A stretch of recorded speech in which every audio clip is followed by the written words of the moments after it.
দেখুন, বাচ্চারা আজকাল কোনো সবজি খেতে চায় না চট করে, কিন্তু ডিম খেতে প্রচণ্ড ভালোবাসে। সেই জন্যেই আমি একটা ডিমের অমলেট করব সমস্ত সবজি দিয়ে।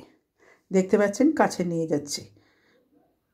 আমার ছাত্রছাত্রীদের আমি এই কথাগুলো বলছি যে এগুলোকে বলতে হবে কি কি আছে, দিয়ে আমি ডিমটা ভাজবো। দেখুন এবার কি করি। চাটুটা নিয়েছি কারণ দুটো ডিম নিয়ে নেব, সর্ষের তেল দিয়েছে। এবার দেখুন আমি কি করব। এবার দেখুন দুটো ডিম দিয়েছি, সামান্য একটু হলুদ দিয়েছি। এবার তা দিয়ে আমি একসঙ্গে ভালো করে মিশ্রণ করব। আস্তে আস্তে দিয়ে দেব। দেখুন কত সুন্দর দেখতে হয়েছে। বাচ্চারা অনায়াসে এটা খেয়ে নিতে পারবে।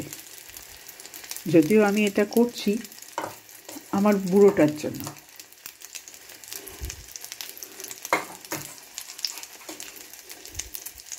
কারণ ছেলে অফিস গেছে, তাকেও একদিন করে দেবো। আগে বুড়োটা খেয়ে বলুক কেমন, তারপর আপনারা আপনাদের বাড়ির বাচ্চাদের করে খাবেন, তারা খুব আনন্দ পাবে এবং সবজিগুলোও খেয়ে নেবে।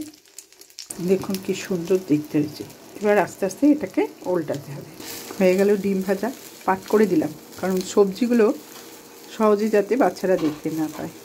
এরকম করে খেয়ে দেখবেন কত ভালো লাগে।